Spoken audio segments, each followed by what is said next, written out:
Pakistani team UAE में मौजूद है और पाकिस्तानी कैंप से कोई अच्छी खबरें नहीं आ रही।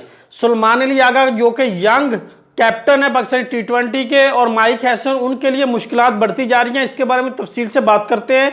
सबसे पहले बात कर लें कि फ़खर ज़मान के हवाले से। फ़खर ज़मान को इंजरी शिकार थे और फ़खर ज़मान को फिटनेस का मसला था, जिसकी वजह से जो है फ़खर ज़मान ने जो पहला प्रैक्टिस मैच था वो नहीं खेला। अब फ़खर ज़मान के हवाले से कहा जा रहा था कि बाबर आजम की जगह पे आ जाएंगे, कोई जूनियर प्लेयर आ जाएगा, कौन आएगा, इसके बारे में भी बातें होती रहीं। लेकिन फ़खर ज़मान ने 2 दिन पहले उनसे फिटनेस टेस्ट लिया गया। पहले उनसे जो रनिंग का टेस्ट लिया गया और बैटिंग का टेस्ट लिया गया, फिर उसके बाद जो है टेस्ट फिटनेस का वो लिया गया। तो पहले दिन तो उनकी बैटिंग ठीक थी, लेकिन रनिंग और यो टेस्ट में वो फेल हुए। दूसरे दिन फिर उनसे ये तीनों टेस्ट लिए गए, तो बैटिंग टेस्ट पास हुआ, रनिंग टेस्ट भी पास हो गया तकरीबन, और यो टेस्ट फिर फ़खर ज़मान से पास नहीं हुआ। कल फ़खर ज़मान से फिर रनिंग टेस्ट लिया गया, उसमें भी वो क्लियर हुए, बैटिंग टेस्ट लिया गया, वो भी क्लियर कर लिया, और फिर यो टेस्ट लिया गया जो कि फिटनेस का होता है, जो कि एक ज़बरदस्त टेस्ट होता है प्लेयर्स को जांचने के लिए, तो वो भी उन्होंने क्लियर कर लिया। तो अब फ़खर ज़मान जो है वो तकरीबन 90% फिट हो चुके हैं। 90% चांस है कि फ़खर ज़मान अफगानिस्तान के खिलाफ ट्राई नेशन सीरीज़ का पहला मैच खेलेंगे। ये फ़खर ज़मान के लिए भी अच्छी चीज़ है, फ़खर ज़मान के फैंस के लिए भी अच्छी चीज़ है। लेकिन मैं ये चाहता था कि फ़खर ज़मान जिस तरह के बैटर हैं अफगानिस्तान के खिलाफ शारजा की पिचेस पर, वहाँ पर स्पिन ट्रैक है, तो स्पिन के खिलाफ जो है फ़खर ज़मान स्ट्रगलिंग करते नजर आए हैं टी20 में।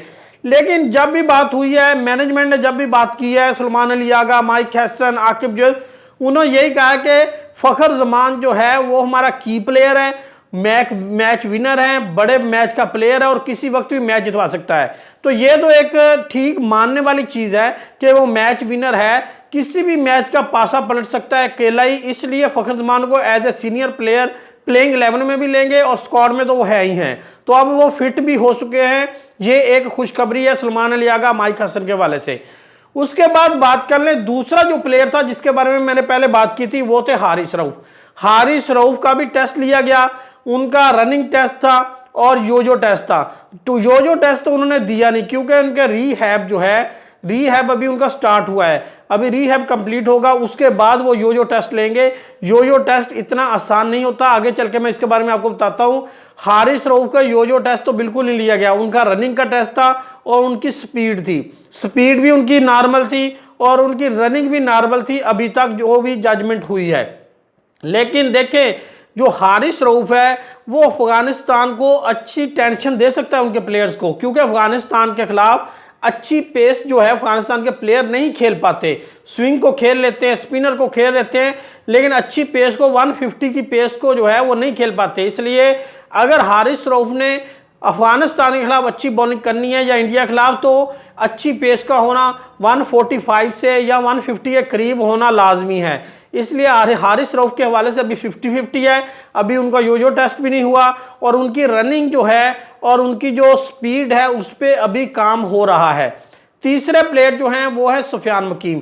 सुफियान मुकीम की नी का मसला था और वो स्पिन बॉलर है। वो जो यो टेस्ट होता है वो फास्ट बॉलर्स का होता है और बैट्समैन का होता है, तो स्पिन बॉलर का जो है वो यो टेस्ट नहीं होता। इनकी ज़्यादा फील्डिंग होती है, फील्डिंग का टेस्ट होता है, और इनकी ज़्यादा शोल्डर का होता है कि अगर शोल्डर ठीक है, अगर शोल्डर आपका ठीक वर्क कर रहा है, आपके एक्शन में मसला नहीं आ रहा, तो फिर इनकी छोटी मोटी इंजरी जो है उसको इंजरी नहीं समझा जाता। इसलिए सुफियान मुकीम ने जो पहला प्रैक्टिस मैच था वो खेला था। अब सुफियान मुकीम की थोड़ी सी इंजरी है नी की, और उस हवाले से उसकी जजमेंट की जा रही है। वो प्रॉपर रनिंग कर रहे हैं, प्रॉपर वॉक कर रहे हैं, जिससे उनकी जो रीहैब कंप्लीट हो जाएगी, उनकी परफॉर्मेंस अच्छी हो जाएगी। तो सुफियान मुकीम के हवाले से इतनी कोई परेशानी नहीं है, वो मैचेस खेलते नजर आएंगे ट्राई नेशन सीरीज के भी और एशिया कप के भी। अब बात करेंगे यो टेस्ट होता क्या है। यो टेस्ट जो होता है वो बेसिकली पहले फुटबॉलर के लिए अनाउंस हुआ था, बाद में क्रिकेट में लाया गया। इसमें 3 पॉइंट होते हैं, पहला ए, दूसरा बी, तीसरा सी। ए से बी वाला पॉइंट जो होता है वो प्लेयर के लिए होता है कि वो जिस मर्जी स्पीड से चले, अपने आप को बैक करने के लिए, थोड़ा सा अपने आप को वो कहते हैं रेस्ट करने के लिए होता है, हल्का फुल्का उन्होंने चलना होता है उस दौरान। और जो बी पॉइंट से सी पॉइंट है उसमें उन्होंने स्पीड के साथ दौड़ना होता है और वो स्पीड म्यूजिकल जो बीप होती है उससे जुड़ी होती है, वो इंस्ट्रक्शन होती है जो कोच की तरफ से, जहाँ जो योयो टेस्ट ले रहा है उसकी तरफ से होती है। वो स्पीड बढ़ती भी है कम भी होती है, बढ़ती भी है प्लेयर की, कम भी होती है। अब ए पॉइंट से बी, वो स्टार्ट जब योयो टेस्ट होता है तो बी पॉइंट से होता है। बी से सी तक का फासला 20 मीटर का होता है। पहले प्लेयर ने बी से सी तक जाना है, फिर सी से बी तक आना है, बी से ए तक और फिर ए से बी तक। ये फासला जो होता है ए से बी के दरमियान, ये रेस्ट का होता है।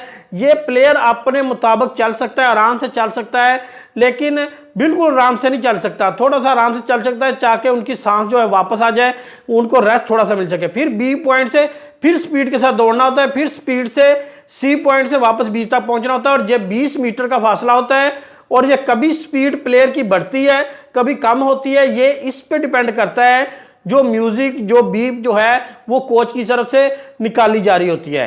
तो ये होता है योजो टेस्ट, जो कि फखर जमान ने पास कर लिया। ये अच्छी चीज़ है पाकिस्तान के फैंस, फखर जमान के फैंस के लिए। एक सीनियर प्लेयर जो है ट्राई नेशन सीरीज भी खेलेगा और आगे एशिया कप भी खेलेगा। और उसके बाद हारिस रऊफ के वाले से थोड़ी सी मसाइल हैं, उनकी स्पीड का भी मसला आ रहा है, उनकी रनिंग का भी मसला आ रहा है, और योयो टेस्ट उन्होंने अभी तक नहीं दिया। सुफियान मकीम का योयो टेस्ट होगा नहीं। वैसे सुफियान मकीम जो बॉलिंग करते नजर आएंगे, वो अच्छी जो है, सिर्फ उनकी फील्डिंग का मसला है, वो भी 1-2 दिन में रिकवर कर लिया जाएगा। अगर आपको हमारी इन्फॉर्मेशन अच्छी लगी तो हमारे चैनल को सब्सक्राइब कर दें ताकि आने वाली वीडियोज़ आप तक पहुँचती रहे। Thanks for watching.